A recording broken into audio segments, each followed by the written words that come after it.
our students, because they recognise that while education is improving in this country, there is still a skills shortage, either for going straight to work or for going to university as well. Now, we were very lucky in that this was a brand new build where we were able to input the design of that building into our curriculum. And what you're looking at, excuse me, what you're looking at tonight is the launch of our Smart Flat. And I'm not going to tell you all about that, because why should I?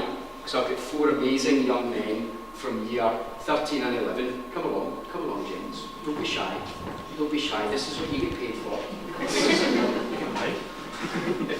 If only. I'm going to ask them to introduce themselves, and then I'm going to shut up, because this school really is shown best by how the young people deport themselves and how fantastic they are. Don't ask them how often I cry with pride. But anyway, Nathan, we'll start with you. I'm Nathan. You're in year 11, and I have an interest in computer science, which is what has got me involved in the Smart Flat project. I'm Lowell. I'm doing a BTEC level 3 in computing, and for my work placement I was working with SEK UTC helping set up the Smart Flat. I'm Aidan Rayner. I'm at year 11, and I'm quite interested in computer science as well, so that's why I got involved with the Smart Flat project. It's been quite a roller coaster, but it's been pretty fun, really. I'm Nathan, I'm in year 11. Myself and the other Nathan are sort of in the charge of the project, and we've been with it since it was created in September, and been working with it since. This is the actual main sort of embodiment of the smart environments and what we've been doing here. So essentially what this is it's trying to simulate a smart home environment, and what we mean by that is essentially anything you do in your home by a standard in a manual way you can either some way automate or remotely control using an internet-enabled device. So for example, I can use my tablet, or you can use any phone or laptop or any tablet essentially. Android OS. So that allows you to do any sort of number of things that you can think of, which includes being able to get things like control the blinds over there, which is, everyone seems to enjoy lighting, so you don't have to do that manually. As well as other things you can, the majority of the lights in here, we use our LED lights for a few reasons, mainly for power consumption, because they use significantly less than standard lights, and they're also RGB lights, which allows us to essentially make them any colour we choose, so we can have them all red or all blue or any variation of any colour, or just all on or turn them all off. They're all hooked in the same thing. You can have them set as separate, so you can have each light on a different colour or a different brightness, to whatever suits your needs. We also have things like the lamps as well, which should be able to control power to. Doesn't always work. As a result of sort of this kind of level of technology, it is unfortunately quite expensive at the time, but as a result of that, it requires us to have certain security features. So as you might have noticed on the screen out there, is we have 5 cameras around, two in this, one in this room, 1 outside, and 3 in the other parts of this region. So outside we have a intercom. I can sort of show you. You just sort of see it. So that's a live view from the intercom just outside. So what that allows us to do is,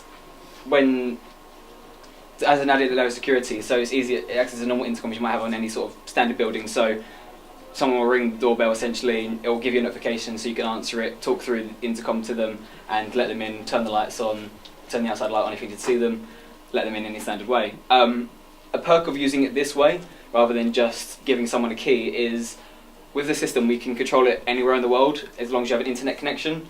So in a case scenario, you might have a friend coming around to your house, and instead of giving them a key or a special access code or anything like that, they could just ring the doorbell as normal. You can answer it whilst you're at work or in another country or whatever, and let them into your house without having to worry about it. Or if you're expecting a package, you can do the same thing, let the postman into your house, put it inside so it's safe, and make sure they leave again. And because of the cameras, you can make sure it's the only thing they do as well. So you can easily do that to protect the things that you're buying as well. So as a result of that, we also have, in here as you might hear, we have a music server as well. So it acts as a standard sort of music environment. We have 3 what we call zones, essentially just 3 different rooms. So we have the 2 up here, which is our kitchen, we have the 2 over there, which is our living room, and there's 1 in the bathroom as well, which all run off a central system, and they can all either play the same song at the same time, or play 3 different songs at completely different volumes, at different parts in the songs. As a result, it adds an extra layer of sort of technology, so you don't have to fork out an extra money for a separate system. It's all linked into the same thing in the same app, so you don't have to have multiple remotes or multiple control schemes or apps to do these sort of things. So for example, it's currently set up so it's running through Spotify. So you can just go on Spotify and select any song you might choose to do. So for example, if I just go on Spotify and just search for something like this, just bear with me for a moment. The only thing you have to get for some of the devices, they have to be hardwired into a power source, but for the rest of it, it's all wireless devices. So on here I have smoke alarms, motion sensors and flood sensors, all completely wirelessly, they hook into the system. And those sensors are quite useful because it's all very well and good to be able to control things using a device, but the main purpose is an automation side, so making it so everything can respond to certain parameters. So for example, something we do have set up is that when there's a brightness sensor just outside on this wall, and based on the brightness level, what it changes whether the state of the blinds. So have it when it's completely dark, so if it's in the middle of the night, when it gets a certain brightness level, it will close the blinds. When it's daytime, it opens them again. If it gets too bright, so if it's a very, very sunny day, then it will close them about halfway. It's just an example of what we can do, but you can configure it. It can be configured any way you could possibly think of, essentially. We also have temperature sensors in here, as well as motion sensors, humidity sensors, CO2, smoke alarms, just about anything you could think of to try and simulate that, to get everything you could possibly need about your house to try and change any parameters. So something that you can do as well, so there's a temperature sensor on that wall over there. So something you can do is is the heater down there. So say it gets below a certain temperature in the room, you measure that and trigger the heat on the heater to a certain duration of time until it gets up to that temperature again, and then turns back off again automatically based on that, so you don't end up wasting excess electricity when it's not necessary. Just go through. So also on the app as well, we have two cameras that are in. We have two cameras. So the one that's up in the corner, it's on that system as well as accessing one here, so you can easily view it if you're away from home or if in a different room and you might, in the middle of the night, you might have heard something. Check your cameras so you don't have to get up and check yourself instead.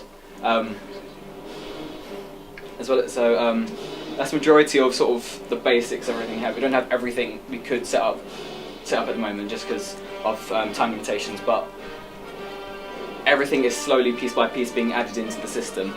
The main thing that took up a large portion of our time was getting all the displays working. So we have 4 displays in the system. So we have the kitchen one here, the living room one there, there's one in the bathroom in here, and there's one on the outside wall. One of the nice part about this is that the TV in the bathroom is not standardly just a mirror. If you want to take a look at it, it's just a mirror, but there's a TV with a TV behind it. So what you can do is anytime you're in the bathroom, you want to feel like having a bath and watching some Netflix or whatever, then you can easily do that. And then just switch back off again when you're done, acts as a standard mirror. And the way we have it set up using this system, I should be able to, I go to the correct scene, if I can find it. You can find it. Anyway, so you can be able to, we have these IR modules essentially. I won't go into too much detail because they're very complicated even for us, and we've been working on it. What these do is they just sit on over the top or the bottom of your TV, and these little modules sit over the sensor for your TV, and that allows you to, in any way, shape or form, control the TV the same way you would with a remote. So just anything you could think of wirelessly controlling. The main company who did a lot of work with this, Mass, who you might have seen around in this building as well as their sign outside, is they did the physical wiring for all the hardwired. All the hardwired devices in here were done by that company, as well as a lot of the configuration help was done by them as well. And it really could not have been done without them, to be honest, because of the amount of complex coding that had to go on to create these scenes and things that we simply would not be able to figure out by ourselves. So a lot of this configuration was done by us, but it had a lot of help with them. So as a result, it does have a number of issues that we need to slowly work out as time progresses. don't think there's too much more that I can really say or show you, really. So I can leave the house, it will turn everything off, and after a duration it will arm the alarm. So that alarm, after 4 seconds it sets off a silent alarm, 4 seconds afterwards it turns on an audible alarm, as you can see on there. So it's like playing audible alarm, 4 seconds later it starts doing the lights, turns on the blinds and starts flashing the lights, so anyone comes to your house, you know that they're being caught on camera, they know what's going on, and generally acts as a deterrent for that. So you can either disable it on the app, or I can, on the outside button, do the same thing, come back home again, turns the lights on, turns everything back on again for when you, unquote, come home again. So that's just about everything I can tell you about it. Yeah, that's the project we've been working on for the past, since early September this year, which is when it was, the installation was completed, and we've been working consistently since then, slowly adding to the team, because it started off as just myself and Nathan, and then Lyle helped out with some of the installation originally, has been helping us throughout, and then Aidan joined in, and we have, and then our 3 year 10s joined around about the same time, which is within the last month, 2 months or so, and we've been slowly teaching them how the system works so they can take over us once we're done and gone. So we'd like to pass on this legacy and be able to have it, because I'd like to have it infinitely expandable, because it's just the perk of the system is infinitely expandable. As long as you have the physical devices to add to the system, you can add them and you can configure them to do it. One thing we can do but haven't done yet is, if you've ever heard of the iKettle, essentially just a wirelessly controlled kettle, you can interface that into the system as well, so you could add onto that once you come home every day. If it's you, then it will turn your kettle on for you, so it's already boiled by the time you get to the kitchen. Unfortunately you still have to make it yourself, but at least you've taken out one step of the process. But yeah, it is infinitely expandable. Yeah, I don't think there's much more to say. You can go. I've gone through everything. The main kind of industry that this all targets is it's to do with autonomous living. So if you were an elderly person, obviously a lot of people are being put into care homes, and it's a lot of trouble to look after them and to ensure that they're all right. So having an automated system that can check that they've got out of bed, that they're breathing, that the temperature in the room is okay, it means that it adds a layer of autonomous living, which is far easier to deal with. And it's not only in that context, it can be with disabled people, it can even be if you're just a little bit lazy and you just but a lot of we initially thought this kind of living will be a thing in about 10 or 20 years, but we're speaking to someone from Apple a couple of months ago, and he was saying Apple want this kind of thing to be in most homes in 1 or 2 years. So within the next couple decades, this is going to be quite common to some degree. And as Nathan said, it's infinitely expandable, so it's not like it's going to die out or become outdated at any point. Just keep updating and keep bringing new things in, and from there, your home develops. Something that I did forget to skip over is we did talk about very briefly about the Fibora systems, and I can control them on here as well. So, for example, we do have the LEDs in here, but we do have standard lights as well, which can either be done on a button, which is on dimmer switches. But I can control that from here as well, so I can put them up to 100% or dim them to whatever percentage I choose to do. So it's the same base principle. It's just it all works for the majority. It's a wireless thing. Essentially, that way these words work is slightly different. There's a wire to empower, then they come through into a module here. So these two lights here onto this one and connects to the lights, and then this is what this module is wirelessly connected to the it's what they call their home center. So I control it in the same way. There's also, I believe, is just down there on the table is sitting a lamp. If I can control the socket for that, and should be able to. Or apparently not. The plug does turn on and off, but apparently the lamp doesn't want to. But you get the general idea. Is you can control everything the same way. It's just using a slightly separate system for those purposes. Amazing features in here. And how did you get the idea of what features to actually include? And kind of where did you start? Because it seems like an amazing task to be involved with. It's been a slowly work in progress. We had a very basic configuration that we started off with, where it was very, very, very simple. You just had the lights working and the blinds working, and that was where we started off. We just started with the basics of things that are kind of essential to general living, and sort of progressed from there to things that you could easily do manually and sort of think, oh, what would you like to, in my house, how would you like to automate that thing, then work on that. But, do you want to say something? No. Okay, fine. So yeah, it was just, we slowly worked on that, is getting through, is just things that we would want automated in our own homes, and then added that into the system, and been working on that kind of philosophy since we started it. It's really impressive. We've actually got a whole time now to start asking questions, so if you want to move to the seat. So the question being, where do we see smart homes or smart homes of the future? It's very easy to get bogged down with a lot of technology, the Internet of Things being rounded about, gadgets and things mounted on surfaces. But actually, the future of smart homes and actually the future of smart living is all about people. It's actually all about how people want to live their lives, and trying to simplify certain day-to-day aspects of what you do regularly on a daily basis. Putting your blinds up, putting your blinds down in the morning and the evening, at the moment being a mobile phone, at the same time. But really it's all about people. How do people want to live their lives, and how can we provide a solution to make their lives simpler and easier to live in the home. That's the same thing goes for domestic, everyday home. Same thing goes for caring for the elderly or people with special needs or whatever it may be. It actually expands and broad scope, and it's not just the gadgets that you may see that flash. What's your take on it? I agree, absolutely, 100%. My name is Jessica Durgan, and I'm in a similar role, but for Fibaro, the wireless system that's here in this Spark Town flat. And I think everything you said is exactly what people are looking for, and I'll just expand on that as not to repeat. It's also about safety and security, peace of mind. A lot of these devices can be put in the home.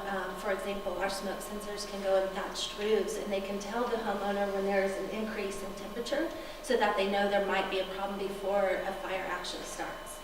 So you can prevent all of these things that are causing floods and fires and horrible events in the home by the use of the systems like Luxon and Fibaro. Again, and you had touched on this in caring for the elderly, we use a lot of the sensors to tell people not only when things are happening, but when they're not. So, for example, one of our clients uses our door and window sensor on the refrigerator of their clients' homes. So that way, the carers can be alerted if the refrigerator is not opened in, say, 6 hours. Then you know there might be a problem, mom hasn't gotten out of bed today, or something might be wrong, and it alerts you to go check on them without having to run by there all the time and worrying all day long. So anyways, it's about ease, peace of mind, security, safety, convenience, all of these things piled into the Internet of Things. So. My name is Steve Grimes. I work for LAS, so myself and a small team sort of conceived a small flat along with Mike and his team. And we spent the last summer putting most of the wiring in. We spent the last few months putting it together and getting the configuration into a sort of usable way, working with the students here. So for me, first sort of smart home installation that we got involved with, it's been a fairly steep learning curve. A lot of help from these two guys, supporting, understanding the system and how it works. And the concept was we put two systems in so students can get a different view. With one system, it's one way of doing things. Lots of Fibaro systems are set up quite differently. Loxon's, a lot of it's moving towards wireless, but a lot of hardwired infrastructure. Whereas Fibaro, you can just a lot of devices, the sensors and things, are just wireless. And the way they're set up and programmed, Luxon is a sort of schematic thing where you sort of draw blocks and join them together with wires on your computer. Fibaro is essentially a sort of logic-driven or sort of software-driven programming. So giving the students a different view of life and how the systems might work, similar, it's giving you a similar aim, but a completely different way of implementing it. But what is key in doing that, it's not a straightforward thing to do, but it just shows you how much you can actually achieve with it. All the different sensors for heating, lighting, water, rain, humidity, temperature, CO2, and then all the video stuff you can integrate, cameras that you can put in, so you put the whole house system together, and and you can have it all on your little smartphone or your tablet and do it all. It's not everybody's cup of tea. A lot of the old generation are not really interested in that. They just want a simple light switch on the wall, but they want a Reach it on your sofa. well, so it's not everybody's way of doing things. The last few days we've got the video matrix up and running, so we've now got a drawer full in there of 10 remote controls for the TVs and the fire and the video players, etc. That's just to try and switch things on and off with all those over the last few months. We've been like that now. We've integrated all those together. It's just one, you've got one thing in your hand and you can stream. So all the things that have been shown tonight and all the products that these guys have been talking about, basically these guys have been or will be members of Senior, and we've been educating installers over the last 20 years within the UK, 25 years if you consider it worldwide. So for us it's been an ongoing story trying to educate the consumers and also the developers to ensure this type of infrastructure is put into homes now for the future. So we don't call it future-proofing, but being future-ready. So in terms of smart home infrastructure, it's something that we've been aware of for a considerable amount of time. And with the advent of things like apps, so whether you're buying a television set or any of the products within Currys or John Lewis, they all have an app interface. So it's just about an education process, whether that be from the developer side, whether it be from your side, from the consumers, the designers, from the builders side, just making everybody aware of what's available and how it should be implemented in the home. So in terms of the smart home process, we feel that it's inevitable. Because I agree with Steve, I have trouble with a cash card machine, it's so what are your thoughts on smart environments and the impact it'll have on your lifetime? For me, it's more of a sense of just everyday life. It's just kind of making that a little bit easier. I mean, at the moment, it's for my generation. I don't have to do much. I get people to do it for me.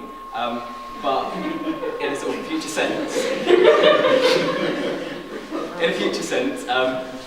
is it? Because this is becoming a thing where every sort of new home is going to have this infrastructure at least. So I can just continue that. It's that allocation of automation and be able to do things from a central system.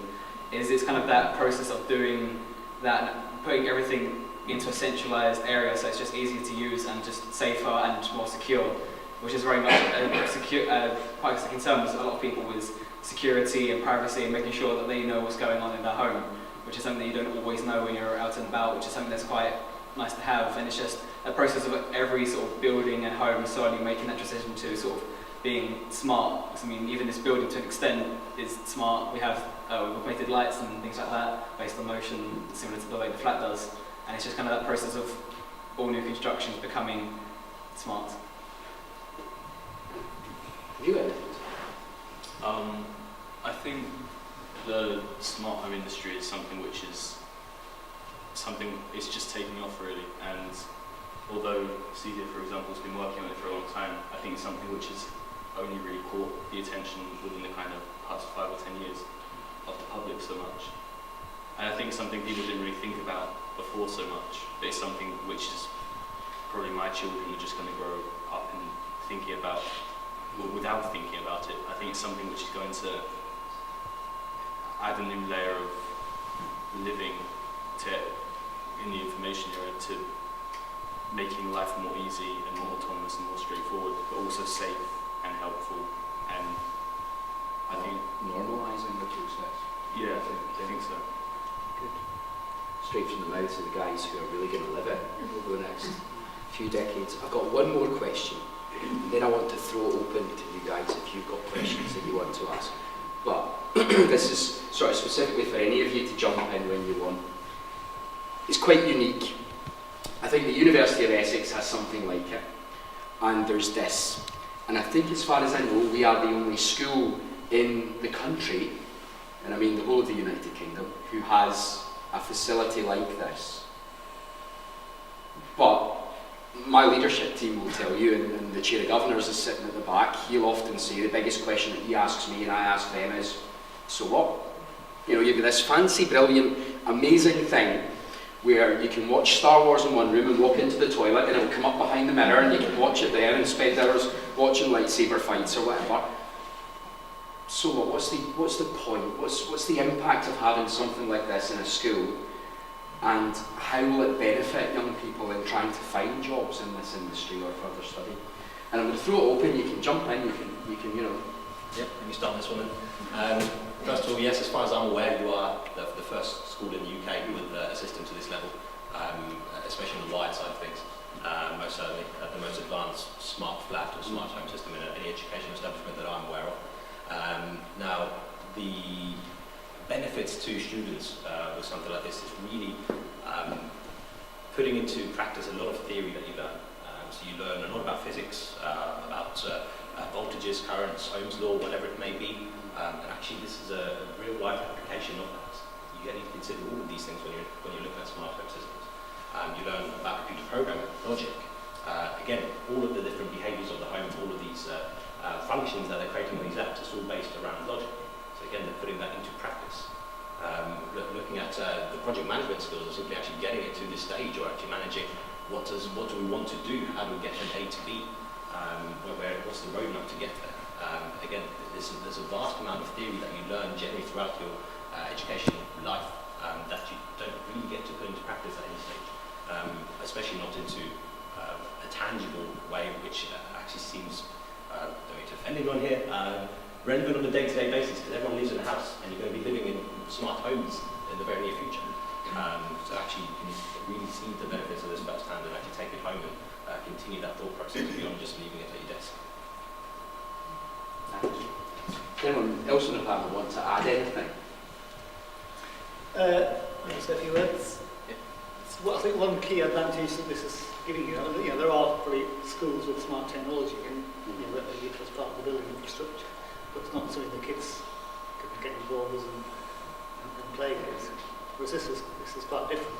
This is designed so that they can get hands-on, they can change the configuration, and they can do completely different things every day. And it's quite unusual.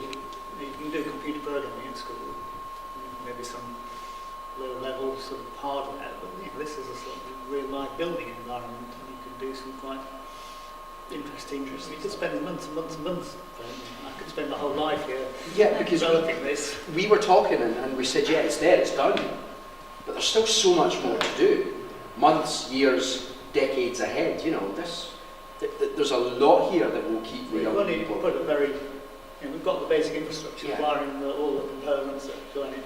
It's basically just a load of inputs and a load of outputs that you can join together in any combination and then do all sorts of wonderful things. It's endless what you can do. Obviously these two guys here, the two neighbours, are quite prudent, quite clever, but the younger students, they need to be using these. We've got these other teaching modules here. We've got some Luxon ones here. We've got some Vivaro ones on the other bench that can be used in a classroom, just as a sort of basic introduction. Yeah, because we don't let them loose into the flat on day one. Well, this is too much of it. This is too big and too complicated. Culture shock. So you need to build it up slowly. But that's training the next generation of so you can say that there's a vast shortage probably of engineers that know about this technology. It's new.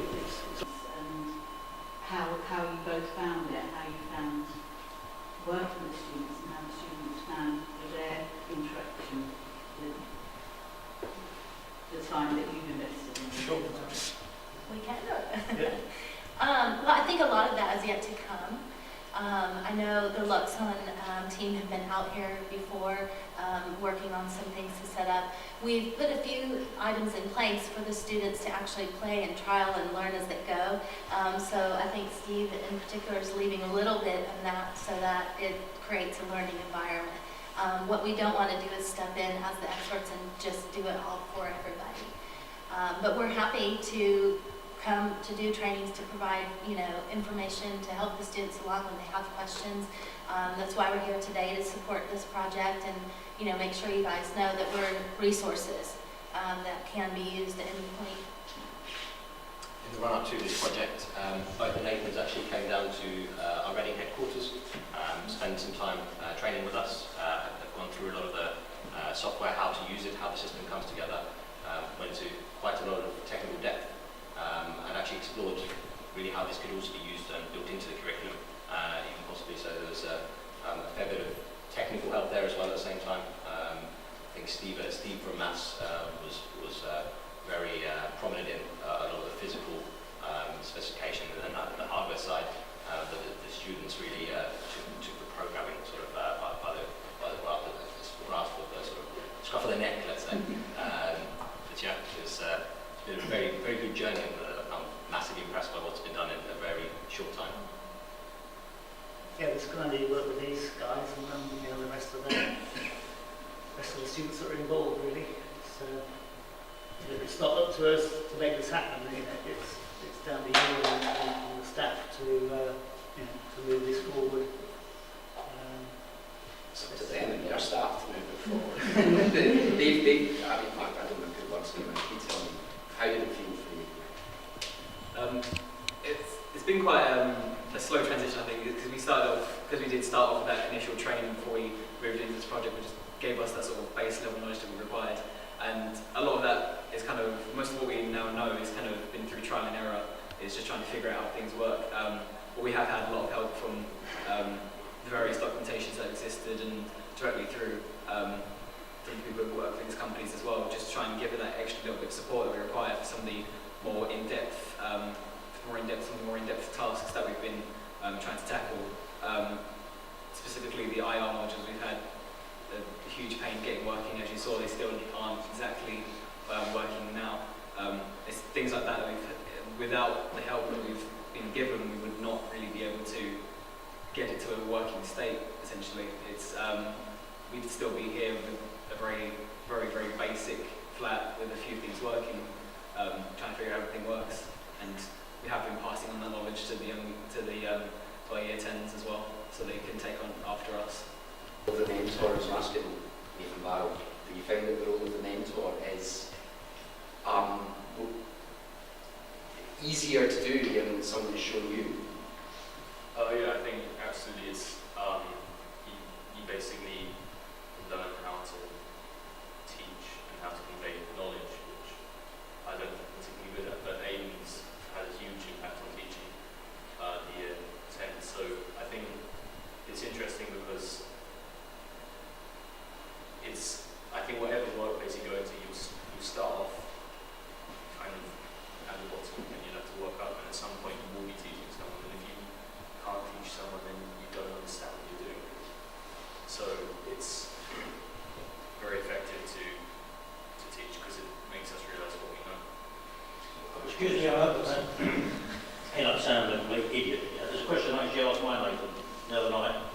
Does the environment here add a facility to, in effect, put it back to what they found? Because I know my Nathan certainly got a lot out of trying to figure out ways to get this to work, to get that to work. Does the flat have the facility to have a training program, if you like, where you can take it off its nice every work settings and run a doesn't quite work settings and see if they can figure it out? Yeah, absolutely. Yeah. So you can set and you can create configurations essentially, which are either at the base level, so some functionality or no functionality, and you have to build it up from scratch, or set almost troubleshooting tasks where you personally cause problems and have to work out how to fix those. Yeah, absolutely. It's infinitely flexible in how you want to set up scenarios like that. And you can keep rinsing and repeating what sort of configuration is in there, and you can create any sort of scenarios around that. So different ability levels can of course have different challenges essentially. So you can essentially create any scenario you wish from that. Any other questions? At the end of last year, all our education has been ratified and been accredited with City and Guilds accreditation. So what that means is that we have two clear pathways. One is for Smart Technician, which is essentially more of an engineer basis. So everything that you see here, learning about right from the ground up, putting an infrastructure in, whether that be learning how to design a rack to put the correct products into that rack, or learning how to put the correct sensors in a particular location, all the way up to a designer. So essentially, Smart Technician is a engineer ready to go on site. A smart designer is the person that will go from the next stage up. So they'll be in the office designing all these types of different infrastructures for different developments. And then we have, like I said, we have these two distinct career paths, and we'll be offering these as an opportunity for the schools to get involved. And it's going to feed into various qualifications, but it's even better than that. And this sort of activity for job applications, for personal statements, for university applications, and for job interviews, all sorts of contents actually, it's just gold. You guys got it made, right? Because even if you apply for a job interview and it was nothing particularly to do with this technical sort of skill, you always get asked questions which are in the form, can you tell me about a time when you had to, and they probe sort of behaviours, it's called competency-based questions, and you answer in the star format, situation, task, action, result, this is where it was, this is what I did, this is what happened. And I imagine that all the experiences that you've had in the course of running this project will give you, brilliant answers to those questions. So it's even better than you thought it was. Thanks, Paul. Paul Westlake's our chair of governance. Very, very strong. Does keep me on my toes all the time. I do lots of interviews as well. What a fantastic thing to have on a ward where you've got no staff. The NHS is suffering with no staff as it is, and at least you've got a way of making sure that a patient is breathing. That sort of thing, when you haven't got the physical time to do it, you can... We've already had Princess Alexandra around here, and shown them, and they were quite impressed, and they're interested in the medical technology aspect of it. We were looking at something on where I work on dialysis, that they were going to have it attached to a machine, so that you could tell if the patient was going to have a hypo before they had a hypo. Yeah. And you could get to that patient before they got too far. Even better, you could do it in a home setting through telemetry, so you integrate all the controls on the various medical instruments and actually have the patient in a home setting, which would be a lot less stressful for the patient, and also, obviously, if you want to catch a disease, the best place to do it is a building full of sick people. So, in many ways, less stressful and possibly healthier to be at home, and this sort of technology would enable that sort of approach. So it could revolutionise healthcare as well. One, for tonight, and I really mean everyone, you guys, it wouldn't have happened if you hadn't taken the punt, and believed in the vision that we have for the future of smart environments in the country, and you guys just have the guts to step forward and say, we'll do it, that means a lot. You know that I value courage, a lot.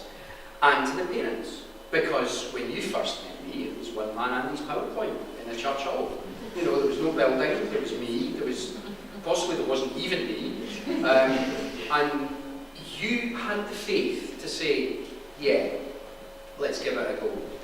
With two young men who I believe could go toe to toe with anyone in the industry just now about this, who have the skill. In fact, we've more. With all these young men at the back, we all turn around, you just wave. Can you guys wave? It's all right to wave.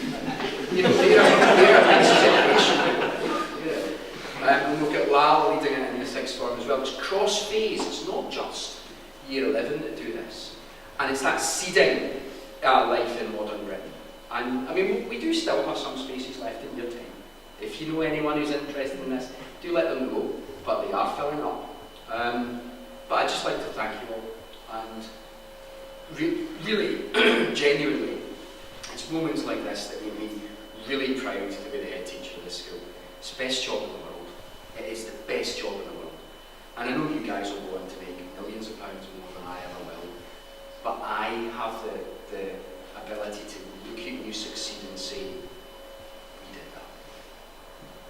Thank you. Shall we do the 1, 2, 3 thing? Say thank you, yeah. Right, this is how we say thank you in the UTC. It's just one big clap. Ready? 1, 2, 3. Thanks so much, everyone.